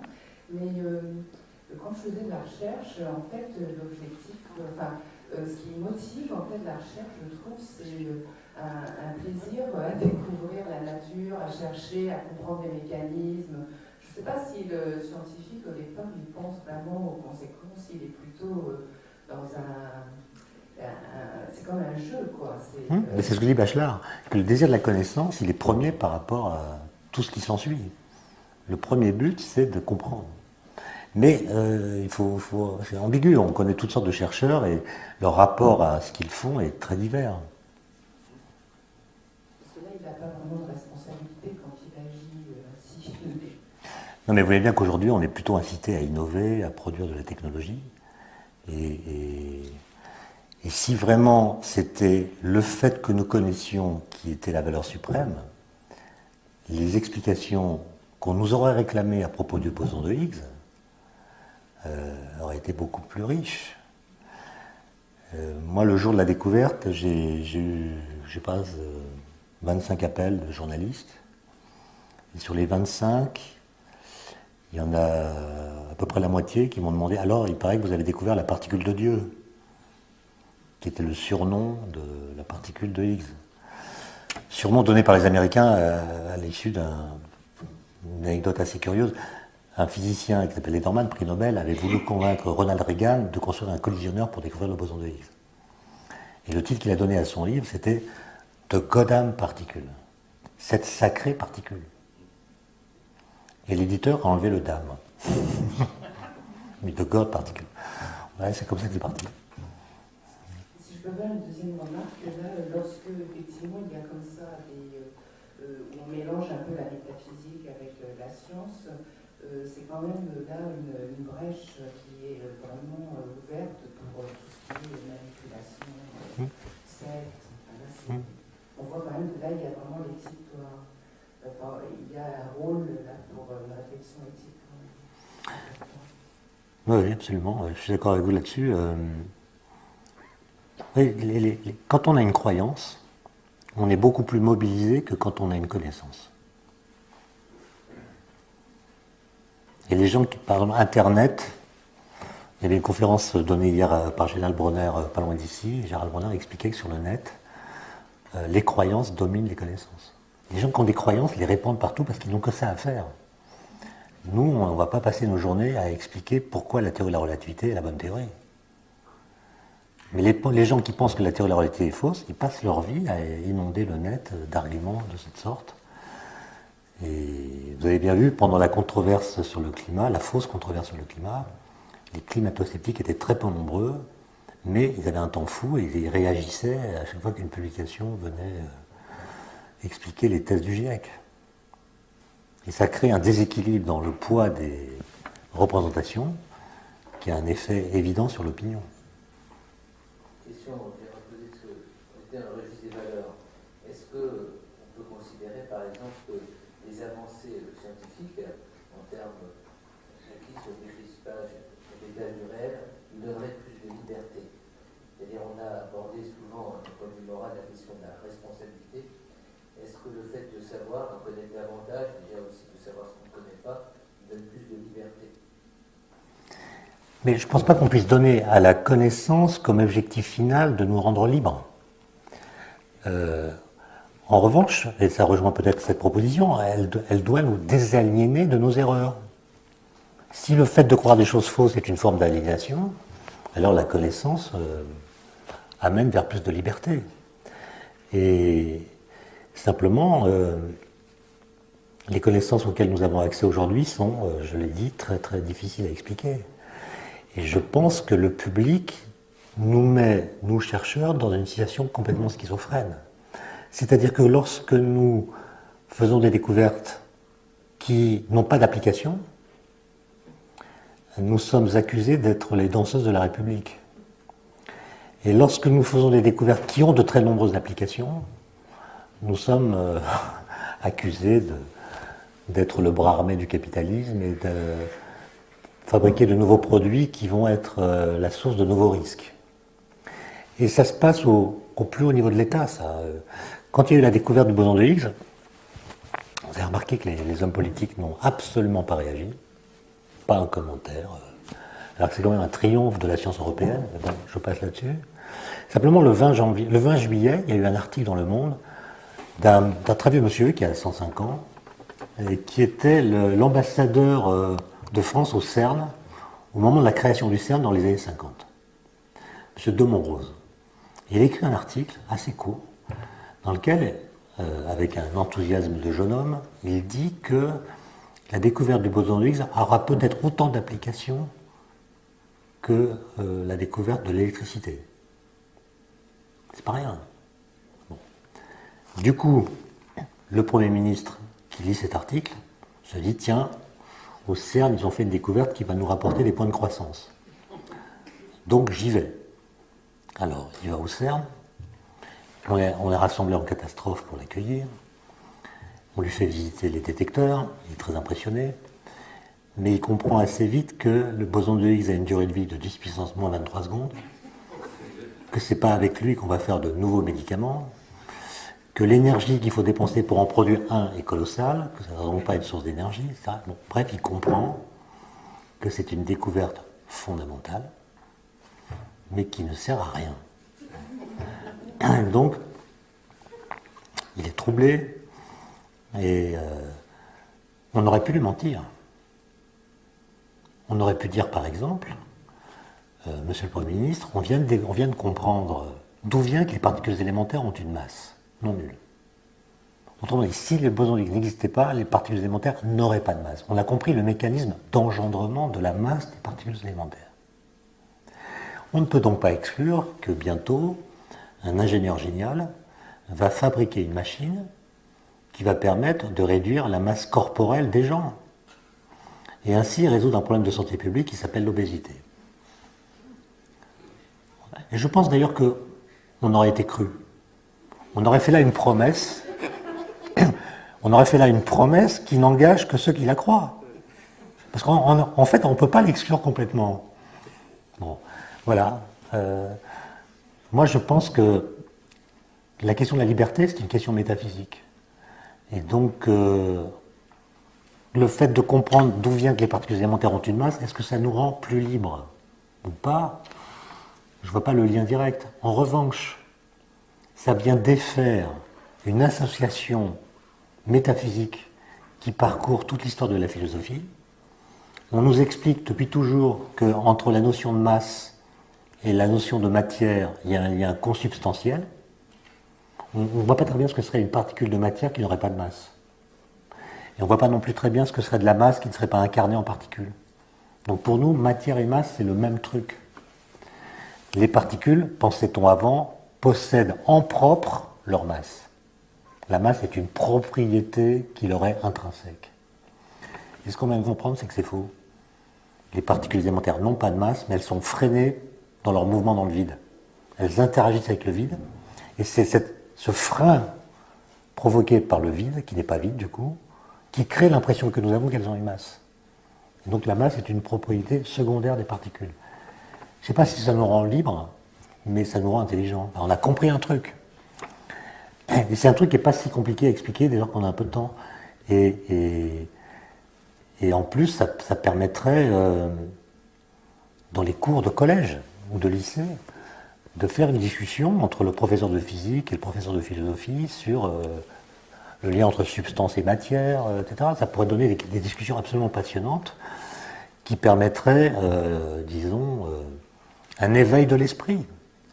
Hein. Il y a beaucoup de gens qui pensent que ouverture d'esprit, c'est synonyme de fracture du crâne. Bon, moi, je pense que non, on peut s'ouvrir l'esprit sans se fracturer le crâne.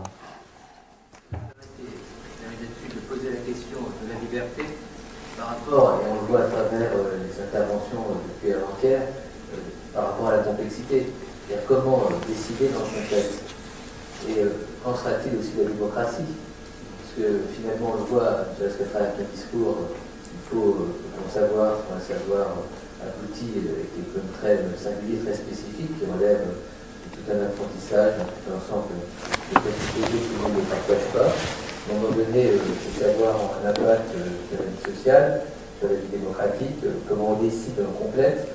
On voit que les politiques qui sont un peu représentantes des cas de second délai, un certain exercice du pouvoir sont de plus en plus amputés d'être capacités de comprendre les enjeux, ne serait-ce que ce que tu évoques. On voit à travers l'anecdote de la visite du Premier ministre au CERN.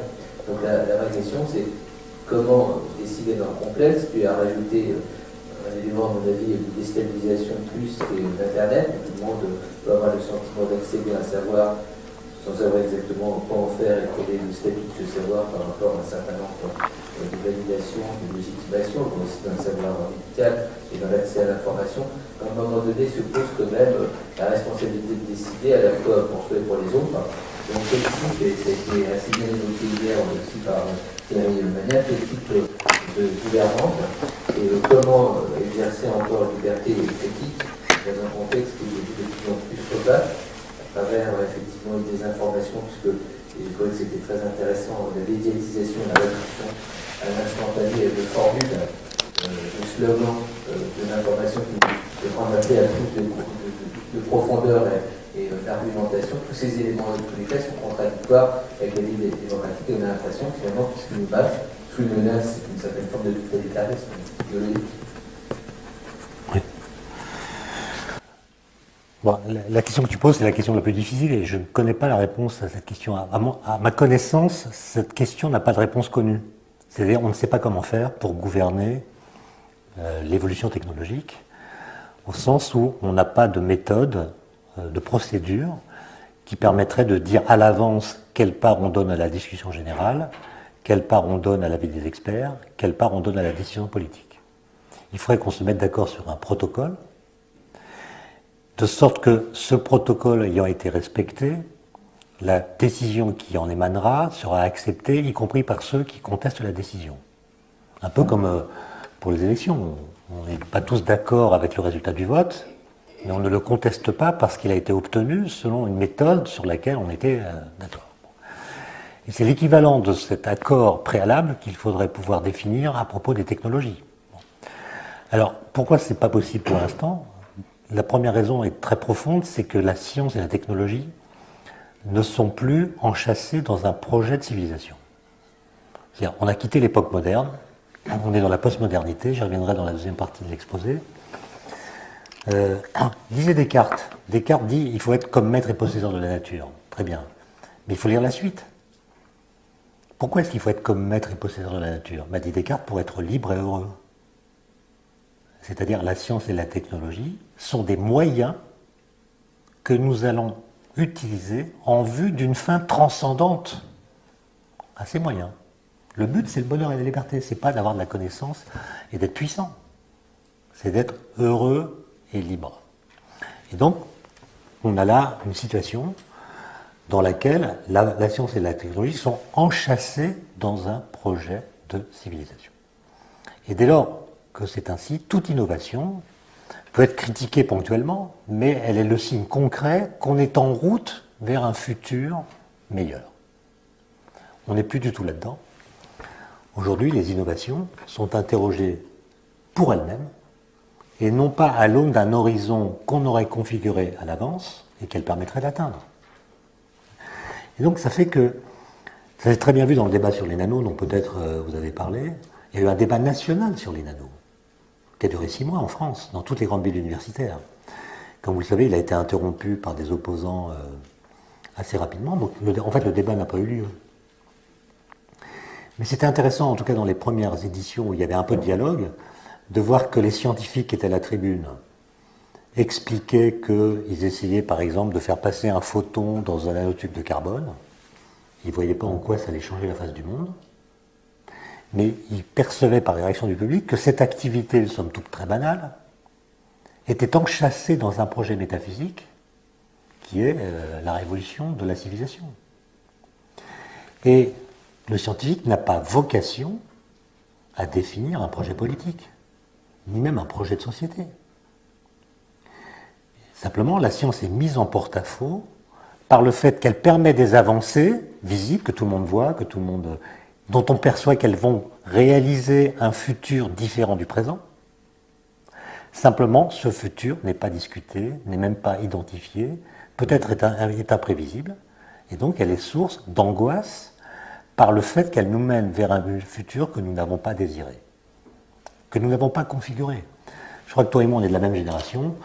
Quand nous étions adolescents, toutes les semaines, nous lisions Spirou, Tintin et Pilote, qui étaient des magazines pour adolescents dans lesquels, chaque semaine, on nous parlait de l'an 2000. L'an 2000 était configuré, représenté, dessiné. On nous expliquait ce qu'on allait manger, comment on allait voyager, travailler, communiquer, etc. C'était parfois faux, d'ailleurs très souvent faux, mais peu importe. On avait une représentation du futur, vis-à-vis de laquelle on pouvait choisir une trajectoire personnelle variée, mais en tout cas, on avait une configuration. Je ne dis pas une représentation, mais on avait une configuration du futur. Qu'est-ce que vous diriez à vos enfants, adolescents, au mien par exemple, à propos de 2050 ? Aucune configuration, aucune représentation. Et même ceux qui tentent de faire de la prospective, ou encore plus faiblement de la perspective, sont ridiculisés. Avec l'idée que les ressorts de la prédiction se sont cassés, parce que la société est devenue liquide, les outils qu'on peut utiliser pour faire de la prédiction sont caduques, que le destin de la société dépend beaucoup plus de la société elle-même que d'autres facteurs, sauf dans certains secteurs comme le climat, l'énergie, où là on peut faire de la prospective et les conclusions auxquelles on arrive sont catastrophiques. Et donc on est dans une situation où le futur s'est absenté du présent. Et la question que tu poses, qui est celle de la responsabilité, je ne vois pas comment la résoudre dans une situation où le futur s'est absenté du présent. Autrement dit, pour que la responsabilité soit vivace, consciente d'elle-même, opératoire, il faut que le futur soit pensé comme présent. Et le fait qu'il ait disparu fait que la responsabilité s'est volatilisée. Et donc l'urgence, me semble-t-il, ça n'est pas du tout de fabriquer des utopies. Parce que l'utopie, Paul Ricoeur a très bien étudié ça sur des exemples historiques, l'utopie, elle désamorce l'action. Elle fait voir un ailleurs sans dire le chemin qui y mène, donc elle se déconnecte de l'expérience et intervient là comme la possibilité d'un autre monde sans qu'on voit comment l'atteindre. Ce qu'il faut plutôt promouvoir, c'est des sortes de projets modestes, mais très bien déterminés. Et s'engager dans ces projets de façon responsable. Responsable, c'est-à-dire qu'on suit ces projets, on s'engage à les faire, à corriger s'il faut, mais on s'en tient là, et c'est modeste, mais c'est du coup envisageable. Les idéologies étaient des sortes d'utopies d'une certaine façon. Et on n'a pas trouvé le chemin qui mène aux états qu'elles prétendaient annoncer. Et je trouve que l'intérêt de ces discussions qu'on a ici, c'est qu'elles montrent que ces questions-là, les nouvelles technologies, disons, aussi bien dans le domaine de la santé que dans le domaine de l'énergie ou ailleurs, sont l'impensé du politique. Elles sont en lévitation intellectuelle. J'en veux pour preuve que pendant le débat sur les nanos, qui, je vous le rappelle, était un débat national, organisé par la Commission nationale du débat public, c'est pas rien, il y a des moyens, 18 villes universitaires, des livres, etc. C'est un débat qui s'est étalé sur une durée de 6 mois, qui avait été décidé par les accords du Grenelle de l'environnement. La CNDP a été saisie par 8 ministères. C'était quand même une grosse affaire, nationale. Et bien, je vous rappelle que pendant ces 6 mois, aucun parti politique ne s'est prononcé sur le sujet des nanotechnologies. Pas un mot. Comme si ce n'était pas une question politique. Alors que vous le savez bien, les nanotechnologies, quoi que nous en fassions, vont davantage changer nos vies que beaucoup de lois qui sont votées au Parlement. Vous avez remarqué aussi que pendant cette même période se discutait la question du voile. Et il n'y a pas un élu en France qui n'ait dit sur son blog personnel ce qu'il fallait penser du voile. La question du voile, c'est important, mais bon, la loi en question, est-ce qu'elle a vraiment changé nos vies? Autrement dit, tant que ces questions seront en lévitation politique, soit parce que le politique pense que ce n'est pas son affaire, soit parce qu'il se sent incompétent dans ses affaires, la question que tu poses n'aura pas de solution. Et la preuve en est que, à chaque fois qu'il y a des débats sur ces questions-là, ils sont impossibles. Le débat sur les nanos, il y a eu des interruptions par des activistes, des interruptions violentes. Moi, j'étais spectateur à l'un de ces débats, je suis sorti sous une rangée de CRS. Il y a eu un débat sur la biologie synthèse à Paris il y a quelques semaines, qui n'a pas eu lieu, interrompu par des activistes. Il y a eu un débat à Bure à propos du débat public pour l'enfouissement des déchets nucléaires, interrompu. Voilà. Donc c'est bloqué. C'est bloqué. Pour débloquer la situation, il faut répondre à la question que tu poses. Et personnellement, je ne connais pas la recette. C'est pas aux ingénieurs de dire du nucléaire, de dire l'avenir du nucléaire. Eux, ils peuvent dire ce qu'ils peuvent faire, à quoi ils pensent, quels sont les projets qui leur semblent raisonnables, mais c'est pas eux de décider. Alors qui décide? Il faut décider d'une façon qui ne viole pas les lois physiques. Parce que les discours que nous tenons les uns et les autres peuvent tout à fait violer les lois physiques. Par exemple, il y a en ce moment un débat sur la transition énergétique, débat national. J'ai assisté à quelques séances où on viole allègrement les lois physiques. On parle par exemple de production d'énergie. On parle de consommation d'énergie. Est-ce que vous avez déjà vu quelqu'un produire de l'énergie? Ça n'existe pas, on n'a jamais fait ça. L'énergie, ça se conserve. D'accord? Donc, la seule chose que vous puissiez faire, c'est prendre de l'énergie là où elle est, ce qui suppose qu'il y en ait, et ensuite, soit la transférer à un autre système, soit changer sa forme. Vous avez de l'énergie, je ne sais pas, thermique, vous avez de l'énergie électrique ou mécanique. C'est tout ce que vous pouvez faire. Dans les discours, on peut produire de l'énergie. Moi, mes voisins, je les ai interrogés, ils pensent que tant qu'il y aura des gens dans le métier de produire de l'énergie, il y aura de l'énergie. Ce qui est faux. Deuxième contre-vérité, il n'y a pas d'énergie renouvelable. Ce qui est renouvelable, c'est le processus physique que vous utilisez pour faire de l'énergie. Mais une fois qu'elle ne se renouvelle pas, l'énergie. Ce n'est pas l'énergie qui est renouvelable. Deuxième chose, troisième chose, il n'y a pas de consommation d'énergie. Pour la même raison. L'énergie, elle ne peut pas tomber dans le néant, puisqu'elle se conserve. Autrement dit, quand vous prenez par exemple, je sais pas, vous prenez une chute d'eau, l'eau tombe, les molécules d'eau tombent verticalement, elles ont un mouvement ordonné, puis elles tombent dans l'eau qui est en bas, ça disperse les molécules, ça va dans tous les sens. Vous mesurez l'énergie en haut du système. Vous mesurez l'énergie en bas, c'est la même. Simplement en bas, les molécules vont dans tous les sens, donc l'énergie est moins ordonnée qu'en haut. Donc dans l'opération, vous n'avez pas produit d'énergie, vous n'avez pas consommé d'énergie, vous avez simplement produit ce qu'on appelle de l'entropie. C'est tout. La phrase « consommer de l'énergie » ne veut rien dire en physique. Plutôt ce qu'elle veut dire, c'est « consommer de l'énergie égale produire de l'entropie ». C'est-à-dire vous dégradez la qualité de votre énergie, mais sans changer sa quantité. C'est la qualité qui est dégradée. Et à partir du moment où, dans un débat, vous commencez à faire croire qu'on peut produire de l'énergie, le débat est faussé. Ça part dans tous les sens. De la même façon, quand vous produisez de l'énergie, vous devez utiliser de la matière. Et la quantité de matière qu'il vous faut avoir à disposition pour produire 1 kWh d'énergie, par exemple, dépend de l'interaction que vous allez utiliser.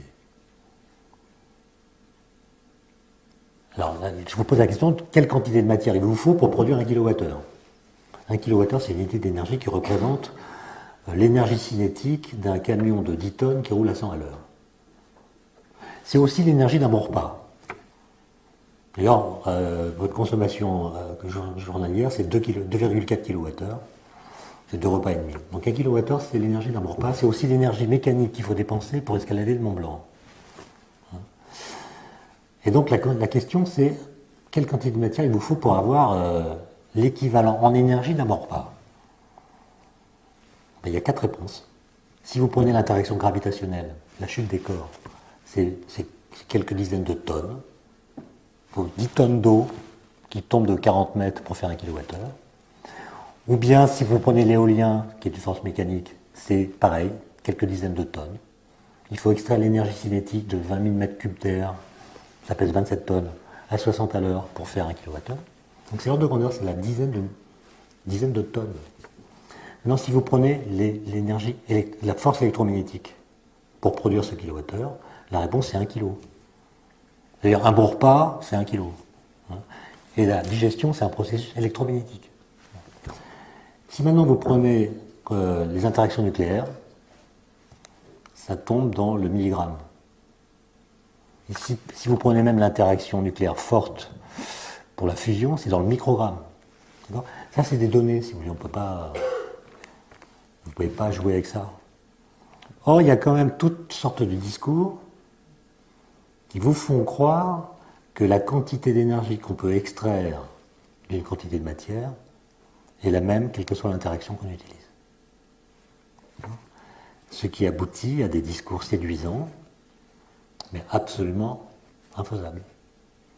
Parce que pour le coup, la responsabilité du physicien, ça peut être, quand on parle d'astrophysique, de faire rêver les gens.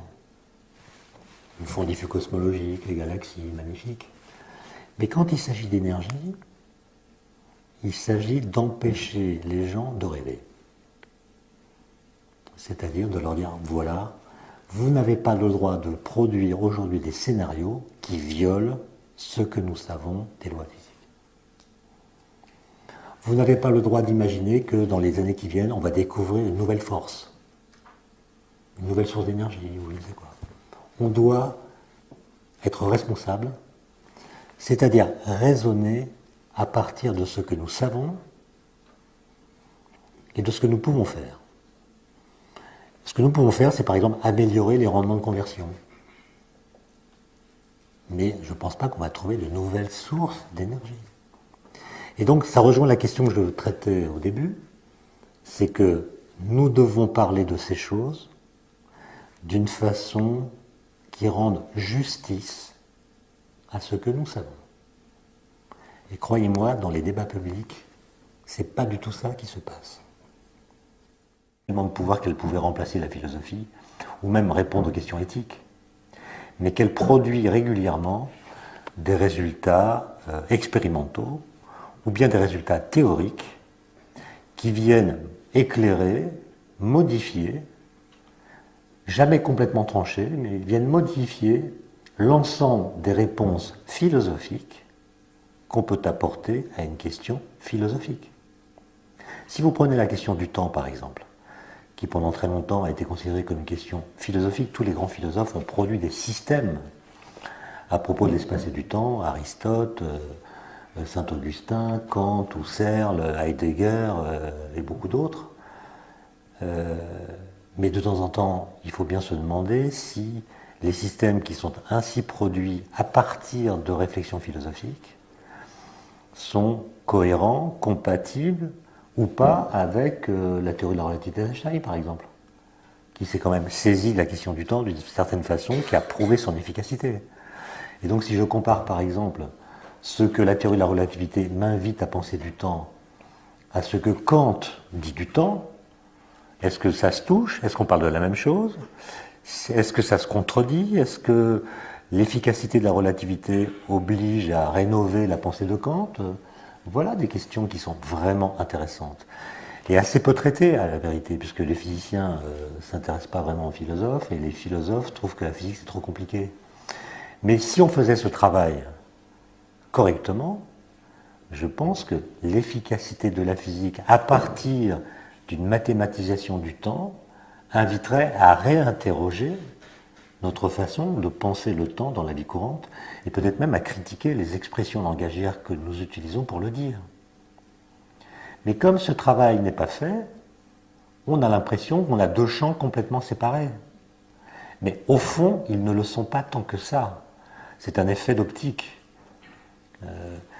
D'ailleurs, j'étais personnellement assez choqué que cette année, le programme de l'agrégation de philosophie pour le concours interne, c'est le temps. Le temps, voilà. Et quand on lit la bibliographie qui est réclamée pour les candidats, qui va servir de référence pour l'examen des copies, il y a tous les auteurs que j'ai cités, et il n'y a pas un seul physicien. Il n'y a même pas Einstein. C'est quand même incroyable. Il n'y a même pas de livre de cosmologie. Et donc, alors l'argument qu'on m'a renvoyé, c'est si on met la science, elles sont même modifiées par elle.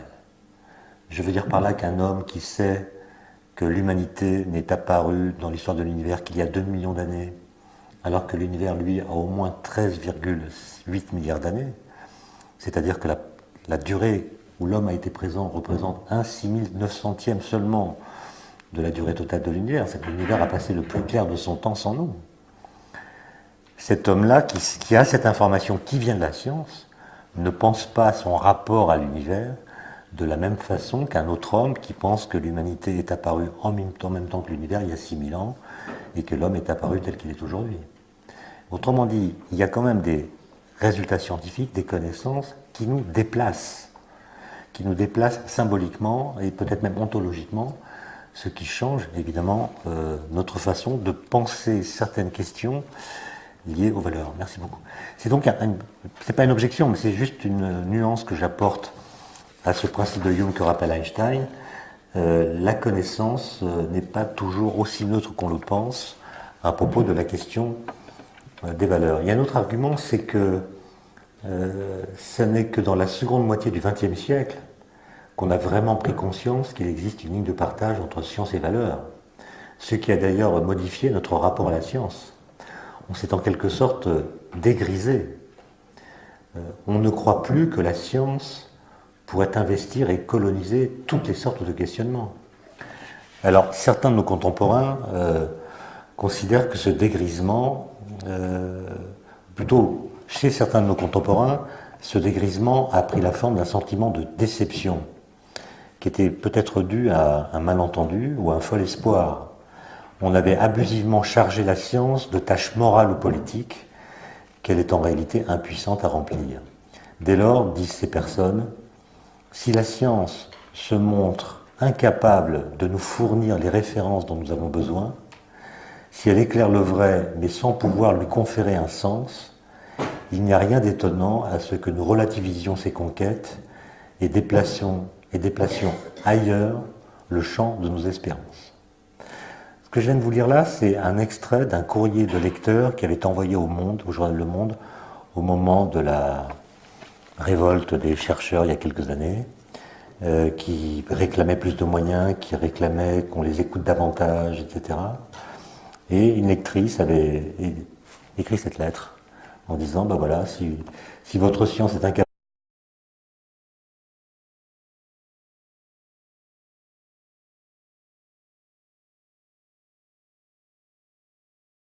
Bonjour à tous. Merci à Emmanuel pour son introduction et surtout pour son invitation. J'ai toujours plaisir à le rencontrer et à discuter avec lui de ces questions qui, en effet, sont assez peu présentes dans les laboratoires. Alors, comme il fait un temps automnal, j'ai attrapé une angine et je ne suis pas sûr que ma voix va tenir les 3 heures. C'est pourquoi je vous invite à m'interrompre autant que vous le voulez et à poser les questions les plus longues et les plus argumentées possibles. Si possible en fournissant la réponse. Il y a une erreur de transcription du titre dans le programme. Hein. C'est pas le négatif est-il le fondement du meilleur, c'est le négatif est-il le ferment du meilleur, ce qui n'est pas tout à fait la même chose. et j'expliquerai pourquoi tout à l'heure. Alors, je vais diviser mon intervention en deux parties. La première, ça sera une interrogation en fait assez naïve sur le lien entre science et valeurs. Et puis dans un deuxième temps, je traiterai la question qui fait le titre de cet exposé, c'est-à-dire interroger l'histoire de la notion de progrès, son lien avec le bien, son lien avec le négatif, et je tenterai de définir une sorte de métrique par laquelle on pourrait tenter de mesurer la distance qui nous sépare de l'esprit des Lumières. On se réfère toujours aux Lumières, on se présente comme les héritiers des Lumières, mais ça veut dire quoi et quelle est la distance qui nous relie à cet esprit philosophique si particulier qui est l'esprit des Lumières. Alors donc je commence par interroger le lien entre science et valeur. Et pour ce faire, je vais vous citer un extrait d'une intervention un peu comme celle-ci, dans le même cadre, enfin dans un cadre semblable, qu'Einstein a faite en 1939 à l'université de Princeton. Vous savez qu'il était là-bas en résidence. Et il avait été invité à prendre la parole dans un séminaire de théologie. Alors vous verrez, dans mon exposé, parfois je serai près de mes notes parce qu'il y a des citations que je souhaite vous livrer, et à d'autres moments, j'improviserai davantage. Alors je cite cet extrait de l'intervention d'Einstein. « Il est indéniable que les convictions ne peuvent trouver de confirmation plus sûre que celle qui provient de l'expérience et d'une capable de nous fournir les références dont nous avons besoin. Ne vous étonnez pas que nous relativisions ces conquêtes et déplacions ailleurs le camp de nos espérances. » Alors évidemment, il faut entendre cet argument, mais je crois aussi qu'il faut s'en méfier, parce que c'est un argument qui peut servir à cautionner l'actuelle marginalisation des savoirs scientifiques. On se dit finalement la science ne répond qu'aux questions scientifiques, les questions scientifiques ne m'intéressent pas, donc j'ai le droit d'ignorer la science. Et ça justifie ou encourage une forme de paresse intellectuelle qui me semble avoir des effets ravageurs.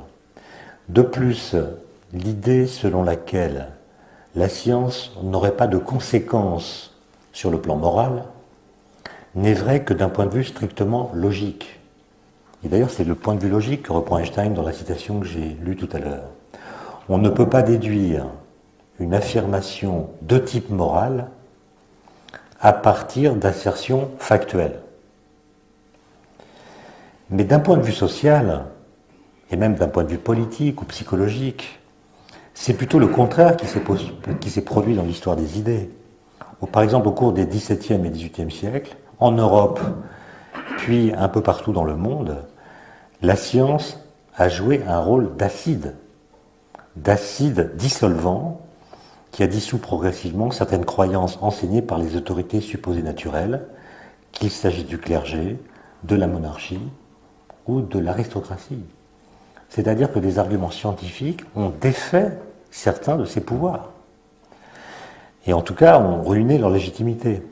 Et donc, la science, on est bien d'accord, n'énonce pas ce que nous devons penser, mais à propos des choses ou des phénomènes qui relèvent de sa compétence, elle nous indique ce que nous ne pouvons plus croire. Et aussi, bien sûr, comment agir sur certains phénomènes. La science dénonce des contre-vérités. Elle nous dit ce que nous ne pouvons plus croire. Et c'est déjà pas mal. C'est même énorme, en fait. Surtout si on tient compte de ce qu'un philosophe que vous connaissez certainement, qui est Maurice Merleau-Ponty, appelait les découvertes philosophiques négatives en provenance de la science. Il parlait surtout de la physique, d'ailleurs. Il parlait des découvertes philosophiques négatives de la physique. Que voulait-il dire par là? Non pas que la science ou la physique avait suffi de pensée consciente claire. On doit sur ce point donner raison aux rationalistes extrêmes. Mais le point faible de cette conception est que les convictions indispensables pour agir et pour porter des jugements ne peuvent en aucun cas être obtenues par la seule voie scientifique. La méthode scientifique ne peut en effet rien nous apprendre d'autre que la bonne façon de saisir conceptuellement les faits dans leur détermination réciproque. Le désir d'atteindre à une connaissance objective fait partie des choses les plus sublimes dont l'homme soit capable. Mais, et c'est la conclusion d'Einstein, il n'existe aucun chemin qui conduise de la connaissance de ce qui est à celle de ce qui doit être. Bon. Je crois que fin de citation, je crois que c'est cette conclusion que les philosophes appellent le principe de Hume, c'est-à-dire la connaissance de ce qui est n'indique pas la connaissance de ce qui doit être. La physique nucléaire ne nous dit pas ce que nous devons faire de la physique nucléaire. Les mathématiques ne nous disent pas s'il est bien ou pas bien d'étudier les mathématiques. Et donc, ce constat que je vais discuter invite à penser qu'il y a une séparation nette et même une quasi-étanchéité entre la science et les valeurs.